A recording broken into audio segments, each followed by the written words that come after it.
My path to get here is definitely atypical. It's not a journey I would necessarily recommend to other people.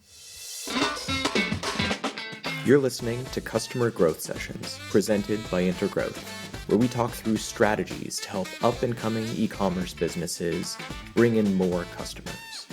I'm your host, Pat Ahern. Let's jump in. All right, listeners, welcome back to the latest episode of Customer Growth Sessions. Today, I'm thrilled to have on Andy Fine, the founder over at Sartoro. Andy, welcome to the show. Hey, thanks for having me, Pat. Looking forward to chatting with you today. Can you start out by giving us an overview? What is Sartoro? Sure, yeah. Sartoro is an all-online custom suit brand. Our big aim is to bring that traditional bespoke suit buying experience online in a way that's far more convenient, much faster, and at approachable price points that make it more accessible to a wider audience. So one of the things that's, I think, so fun about your story is you have a pretty atypical startup journey. Can you give us a little bit of background? How did you get to here today? How did you get to running Sartoro? Sure, yeah. I mean, my path to get here is definitely atypical. It's not a journey I would necessarily recommend to other people. It was a winding road. I worked in finance for a number of years. I worked on a number of other different ventures and consulting businesses, and even had a previous suit company that I dabbled in before ultimately arriving at Sartoro. And I'd love to talk about that previous clothing company. Can you talk to us a little about maybe how that brand differed from what Sartoro ended up being today, and maybe some of the big things you learned from it? The initial brand prior to Sartoro was essentially my proof of concept. I started that other brand when I was traveling the world. I was dabbling in e-commerce for some of my free time, worked on a number of different e-commerce businesses, trying to learn the space, learn more about it. How does it work? What are the ins and outs? I was new, I was a beginner. And that business was the one that was the most successful of the 3 or 4 that I had started at that time. And it went pretty well. We were manufacturing suits in China. I had very little control over production, branding, anything, and the quality was subpar. I was putting in not a lot of time into the business, but was getting quite a bit out, relatively speaking. And it helped me validate this concept as this is a good industry for me to be in. I understand it. I know how it works. I can deliver products that people like. And I took those learnings from that first business and ultimately applied them in Sartoro to make a better version of it, a 2.0 or even a 3.0 version of it. My first business had got to the point where if I wanted to scale it further, I knew I would have to go live probably in China for a little while. And it wasn't really a product that I was super proud of. And I wanted to change that. I wanted to deliver something that I loved the quality of, that when my friends or family ordered from us, that I wasn't hoping they would love it. I knew they would because I knew how good our stuff was. That became the focus for Sartoro, was just delivering an elevated experience across the board, from the online experience to how you go through sizing, to how you design your suit, to the actual quality of the garments themselves. And that's been a big focus for us from day one. I love it. I love it. And one of the things that I thought was so fascinating is, for a while, if I remember correctly, you had gone for what intended to be a short trip to Vietnam right at the beginning of 2020. And would love if you could share a little more about what happened from there. Yeah.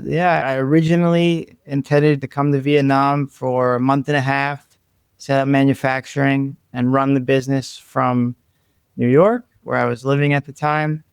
Got stuck here during the pandemic, put government quarantine with 30 other foreigners, missed my flight back to New York. And by the time I got out, New York wasn't really a place that anyone wanted to be. People were leaving it in droves, and I decided to stay for another month. Vietnam had effectively shut out COVID by doing these extreme lockdowns and extreme quarantines, and shut it out, and life went back to normal in Vietnam pretty quickly. So I decided to stay another month, see how things went. And that turned into another month, and it was a year and a half before I ended up going back to the US for the first time. But it really allowed me to dive more into understanding the manufacturing process, the culture over here, how to work with the people over here, the ins and outs of business, which was shocking to me how different it is from how the West operates. And you really have to adapt to that and understand it if you want to succeed working or manufacturing out of a country that's very different from the one you grew up in. And so it really worked out in the long run, and we're able to just do so much for the business over here at just lower costs, at more efficiency. And that allows us to deliver more with less, provide our customers with better products at very, very competitive pricing in our industry. Now, for listeners that maybe let's strictly look at Vietnam, for businesses that are listening that work with a manufacturer, plan to work with manufacturers in Vietnam, or even let's say China or any other part of, let's say any other part of Asia or any other part outside the US. Your approach of starting out in Vietnam, spending some time there and getting to really build up the early stages of the business from there, would you recommend that other founders take a similar approach, assuming that their lifestyle allows them to, let's say, move to another country for a couple of months? Yeah, I mean, well, going up one level higher than that, I think global travel is probably the best thing that, anyone can do for opening their perspective, just really getting a true world view and getting out of the bubble of their hometown or even their home country to see how other people live and realize that there's a lot of differences out in the world, and differences aren't necessarily a bad thing. They're just differences. And I think as more people start to understand it, we become more tolerant, we become more inviting, we become more compassionate about those around us. And I think it's a great experience to travel. And I've done so extensively over the last 10 years. Living here really allowed me to immerse myself into the culture, into the people and how things work. And what I wanted to do, which is very different from drop shipping, is we wanted to have a significant sway in the manufacturing process, how we're actually crafting garments, what manufacturing, sewing, tailoring techniques we're using, what fabrics we're sourcing, all of that. And so that requires a different level of commitment beyond traditional drop shipping, where you're going on and you're looking, okay, I want to sell this product, and you have a company package it up and ship it to your customers for you. This is different focus, a different level of commitment. Definitely. And I couldn't agree with you anymore when it comes to global travel. I think the world would be a way better place if everyone both A, had the opportunity to, and B, took the time and the resources to go travel, as you said, very least outside your hometown, but ideally go travel to a couple different countries, travel to places where people think and operate different than you do in your typical daily routine. I think we'd have a way, way happier world if everyone was able to do that. 100%. Well, let's talk about the initial clothing brand that you started. A lot of what I perceived from what you shared is that there was like a big focus on drop shipping. And obviously, a lot of the learnings from that led to you building what ended up being a way higher quality brand in Sartoro. For businesses that are, or maybe individuals that are thinking about starting the entrepreneurial journey, would you recommend that they start out with a similar approach for their proof of concept, to start out drop shipping and then assuming they can prove concept and validate the opportunity to then say, okay, now I'm going to go full speed ahead and really invest into a better quality brand? Sure, yeah. I mean, it all depends on your resources, your personal situation, your willingness or capacity to spend X amount of time and money on a project, right? But starting with something, whether it's drop shipping or simplified manufacturing or simplified product, whatever it is, doing it as economically as possible early on, an MVP, right? If you don't know something is going to work, or you don't have a very strong confidence other than believing in yourself, right? If you don't know for sure if your product market fit, or if it's something that you're going to really enjoy doing for the long term, then you want to get out there and get into the market as cheaply and as quickly as possible so you can learn rapidly, right? You're going to crack some eggs along the way. We sure did. You're going to have some customers that are upset with you, and that's inevitable. You can make the best product in the world, you're still going to have customers that are upset at you, right?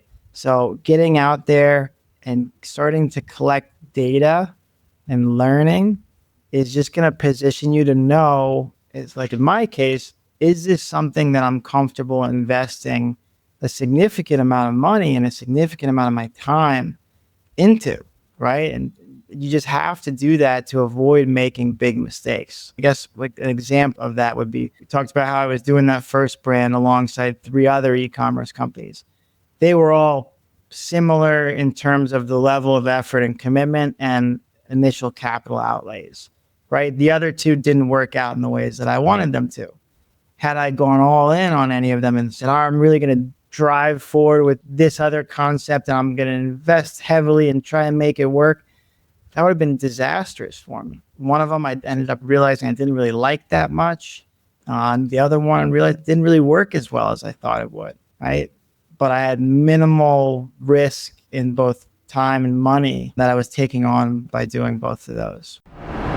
Struggling to get new customers? We're here to help. Hey, this is Pat, the host of Customer Growth Sessions. Our agency, Intergrowth, has been helping e-commerce brands like Bella Bridesmaids, Brevity, and JS Dental to get more customers online since 2016. Interested in seeing how we'd help you? Head over to intergrowth.com/CGS to book a complimentary consultation with me. That's intergrowth.com/CGS. All right, back to the show. So within that, one of the things I really liked about the Sartoro, what I call like marketing and sales strategy, is I've perceived that there's a really big focus that you and the team take on not trying to work with every single marketing channel that's out there, but instead focus on a select set of channels. I know you mentioned PPC is a really big channel for you guys today. I'm curious, let's say that you're looking into investing in the next channel that you're going to build out for Sartoro. How do you go about evaluating a couple different channels to decide which one to put your resources into? Sure. Yeah, it's a good question. There's not always a clear answer. I mean, when you're starting out, unless you have a niche business that, makes sense to do it on Etsy or something, for the most part, the best paid acquisition channels are still going to be Meta and Google, right? They're going to give you the most exposure to the most number of people for typically reasonable prices. Is emerging as a strong alternative or one to supplement those as well. And certain products work extremely well on TikTok, especially low ticket impulse buy products, right? They can do very well on TikTok Shop. And I have friends who have had immense success selling impulse buy products, which essentially means something that you're not really worried too much about the price, right? You saw it, maybe it's late at night, you're scrolling through before you go to bed and you're like, okay, I'll buy this. Worst case, I'm out $25, right? Those can do very well on TikTok. For us, with a higher ticket item, we wanted to focus on channels like Google, where we're actually going after individuals who are searching for what we are offering, right? And target it that way. And so we've focused on those core, try to get really good at them. That's an ongoing process that's never done, and slowly starting to branch out as we increase our capacity to do so. And talk to me about your views on testing when it comes to rolling out ad campaigns for these channels, because I know you have a bit of a contrarian take here. Well, there's testing in ads, there's testing on your actual website. I think in ads, we're at a point where there are so many great proven principles and roadmaps to follow, just in terms of how you structure it. You can very easily replicate winning ads from competitors or just general winning ads in the market, and you should. I mean, testing is very important in ads, testing the hook, testing the length of the ad and whatnot. On the on-site side of things, for us, even today, A/B testing plays some part in it, but to a large extent, there are a lot of known best practices, which while some may be different for one brand to another or what works, you can get lost in A/B testing little things very easily when there's a lot of valuable information and research out there that can tell you, hey, you should be doing a post-purchase upsell, right? It's going to generate conversions, and you can run an A/B test in that. You should be doing things to provide social proof on your product pages and setting those up setting up all the things that you know should help you. And that actually takes a while to get to the point where you've done all the like core elements that any e-commerce brand has and does well. And I think only once you've gotten all of those down, or at least the majority of them down, should you really worry about A/B testing any specific element within those, right? Because you're probably going to get a bigger impact out of adding product videos to your site than A/B testing the order of your product images. Just depends on where you're at, but generally focusing on best practices early on. And again, that takes longer than you'd think till you get it all there, depending on the complexity of your site. That's where I put our focus, and that's where I recommend putting the focus early on. Now, very broad question, but in terms of learning best practices for, let's say, conversion rate optimization, product layouts, whatever it may be, are there certain resources that you find yourself regularly going back to, certain brands you follow, individuals who you think do a really exceptional job sharing that? Good question. I'm not always good with remembering the specific names. For us, I draw inspiration from a lot of different places, whether it's direct competitors or people, businesses in a completely different space from us, right? You might be looking at a website that is not even in the same product category or industry. And you're like, wow, I really like how they laid this out. It makes the story very clear that this company's About Us page is, really compelling and makes me want to buy from them. How can we incorporate that? So we draw inspiration from a lot of areas that we find something we like and we add it to our, our ClickUp board and say, okay, we're going to revisit this. We're going to look at how can we incorporate something like this in the future. There's some research tool. I think it's Baymard Institute has a lot of UI, UX resources available. And there's just such a lot of great, fast, easy research you can do with ChatGPT, Claude, Perplexity, any of these now that make it very easy to get good information quickly. I love that you have a dedicated ClickUp board for sharing those sites that you really like. I do something similar where, I joke that a lot of marketing agency websites have a very similar feel to them. So if I'm looking at another agency's site, I may see like just a unique About Us page or a unique service page, and I'll like save it in my notes for later and say, I wonder if we should consider rolling this out. This is really cool how this team did this. Yeah, I think that approach is super underrated. Yeah, I'm not a designer by trade. I'm not a UI, UX designer by trade, but I'm very good at recognizing good design and creating our own spin on it. Right. So we find something, it could be like a little component of a page or a product page. We're like, I really like that. That looks really good. We can adapt that and make our own spin of it and bring it in. You don't have to invent the wheel from scratch, nor should you be trying to. Right. We've worked with UI designers before where they're like trying to build the designs from scratch. We're like, that's such a frivolous task. We want to be leveraging what has already been done, right? Because it can take you so much further, so much faster than trying to figure it out on your own without any resources. How am I going to lay out this page? Well, find the 10 best pages that you like and draw the best elements of each of them, right? Way easier. Tell me if this sounds like you. You've started scaling the business through PPC channels like Facebook, but now it eats up 80% of your marketing budget. And ad costs continue to rise, pushing your margins down more and more every month. PPC is great for scaling your business in the early stages. The issue is PPC is like a faucet. As soon as you stop spending money, the sales instantly go away. So rather than paying per customer, we work with brands to build a steady stream of new customers through SEO. Those customers continue to flow for years after brands stop working with us. Interested in hearing more? Reach out to us directly at intergrowth.com/CGS to book a complimentary strategy session with our team.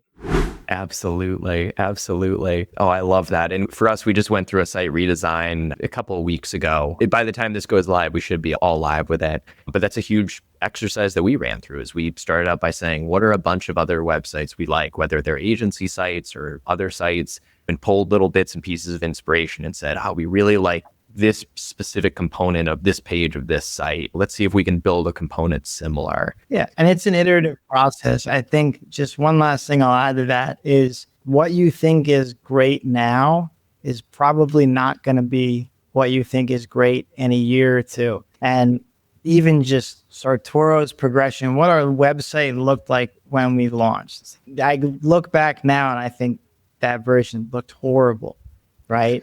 Was it horrible? No. Was it as good as what we have now? Definitely not. We're much better now, but you can get stuck in this loop if you're trying to find perfection early on, because whatever you think is perfect today, one, you'll spend a lot more time getting to it. And then probably in a year, you'll realize, hey, there's actually a way better thing we can do. And then you'll just start over again. So it's avoiding the pursuit of perfection, especially early on, to get something out the door, because it will evolve over time. Definitely. And along those lines, I look at a website as almost similar to the way that I look at cars. I think when the early stages of the business, you probably shouldn't be investing a lot of time or resources into the most expensive site that you can build. I actually think like a lot of the like WYSIWYG type tools, whether it's like Wix, whether it's Squarespace, or even just having an Etsy shop, is a really phenomenal way to start out, where you're going to take on more manual hours likely to build the site, but you're not going to spend 50 to 100K in developer costs to build something really nice on Shopify. And then as you level up your business, you move away from, let's call it like the Craigslist used car that has 200,000 miles on it. You move up to something that maybe is 10 years old and equivalent to the car and has 100,000 miles on it. You build your first Shopify site and take it from there. But treat it as an iterative process. Treat it as the type of thing where you're constantly going to be evolving the site. Push something live, expect that you're going to change it a year or a couple of years from now, like you would with a car. You're not going to build your car today and be driving the same car likely in 20, 30 years from now. You're probably going to evolve and get something, hopefully get an upgrade, let's say. Yeah, and I mean, it's so easy today to spin up something that is pretty good pretty quickly. Right. It doesn't take a lot of time and resources to get something with that covers the basics. Well, Andy, I think last thing I wanted to ask you about today is you talked quite a bit about obviously best practices, but one of the other points that you started to touch upon is the idea of looking at what's working for your competitors. Could we talk through a tangible example of that? Maybe looking at like how you can analyze what's working for competitors in like one branch of PPC, whether it's Google Ads, Meta Ads, you name it. Yeah, it'd be hard to give a specific example, but what I can talk about is general strategies there, right? You can get a very good idea of what's working for your competitors, certainly on the Meta side of things, by browsing the Facebook ads library. You can see all the active ads that any company is running. You can see when they started running it. So a very easy trick is if you look at one of your competitors and they have an ad that's been running for 6 months, it's probably working pretty well, right? Or they would have killed it a while ago, right? So it's a great way to see what other competitors are doing, what seems to be working for them, and then you can take elements of that. Now, all brands are different, especially if you're comparing yourself to a brand that's much bigger than yours, maybe already has national or international exposure and recognition. And our biggest competitor, most people have probably heard of them, right? So their ad strategy is going to be a little bit different from ours, right? They're kind of just more awareness, right? They're reminding people, hey, we're out here. When you need us, we're here, we're here. Whereas for a smaller company that most people haven't heard of before, you need to go a little bit deeper and you need to really kind of drive them to give them a good reason to check you out, right? You know, an extreme example of the difference would be like a Gucci or a Prada. Their ads are never like, hey, check out all these new products we have. They're really cool and there's good prices. It's like a single image, very ostentatious, high production quality, just to look absolutely amazing. And it's kind of just saying, hey, you can't get this, but if you want to spend a lot of money, it's here. And that's all they need to do because everyone already is aware of them. But for a new kid on the block, a new business on the block, you got to give people a good reason to come check you out. And so your ads fundamentally have to be different. They have to capture enough attention to get someone to want to learn more. right? You can't just get them with a pleasing picture. You can't follow Prada's ad strategy. You have to create your own. Andy, I love this. Can you give us a sneak peek? What's in store for Sartoro in the rest of 2025? Any upcoming product launches that you can give us the inside scoop on? Sure, yeah. There's a lot. We came out very early on with our suit designer and with our digital tailor, and we've made incremental improvements to those over the years. This year, hopefully by the time this recording is released, but unlikely, we'll be rolling out a brand new suit designer, a significantly improved one based on all of our learnings over the past 3.5, 4 years. It's going to have a tremendous impact on the user experience to be more clear, more options, easier to navigate, easier to use, just create a much better buying, customizing experience. We're pairing that with a new digital tailor, our sizing tool, which our sizing tool is probably the most important thing of what we do, right? A great fit above everything else is what matters in a suit, right? It's far more important than fabric, right? Nice fabric's great. Without an amazing fit, it's not worth as much, right? So we are completely revamping our sizing tool to also make that much easier to use, much more powerful. It's going to be able to tell you if we think one of your inputs might be wrong before you even submit it. To help us get better data, deliver better fits to customers with less back and forth. So that's coming out on top of a new website in general that's going to have better performance, easier functionality, easier for customers to find what they're looking for. And we're layering that with rolling out over 60 new luxury suits and 65 new shirts that we're bringing to the table, hopefully in late May. Wow. Okay, so listeners, definitely check out the Sartoro site by the time this goes live. It sounds like there's a lot of stuff in the works right now. Andy, I hope you're going to get some sleep in the meantime, in the middle of launching all this stuff. Yeah, maybe once it's all done. Yeah, it's a big lift. We're excited about it. It's just going to take our experience to the next level for our customers and really deliver on our goal of, again, bringing that bespoke experience online and making it incredibly easy for anyone from anywhere to get just an amazing fitting custom garment that will be the new favorite one in their closet. So to wrap up, first, where can listeners go in order to buy a Sartoro suit or just to learn more about the brand? 2, which of the limited social channels are you and the team most active on right now? Sure. Yeah. Our website's sartoro.co. We're also on Instagram at sartoro.co and Facebook as well under the same name. We'll be out on TikTok soon. We've avoided that or haven't had the capacity for it until now, and we're finally making the push to get into TikTok as well. But you'll find a lot of great information on the website. We do offer suit consultations that can be booked for anyone to meet with a member of our team, get help making decisions, help with sizing, any questions you have about the process. So we try to deliver that, in-store experience as well, and anyone can take advantage of that for free. I love it. Well, listeners, once again, this is Andy Fine, the founder over at Sartoro. Andy, thank you for coming on today. Hey, thanks for having me, Pat. Appreciate it. Thanks for tuning in to Customer Growth Sessions. If you found it helpful, subscribe and give us a review. It helps us to grow the show. Looking for more SEO guidance on how to grow your business? Contact us at intergrowth.com/estimator or email me directly. You can reach me at pat@intergrowth.com. That's all for today. We'll see you again soon.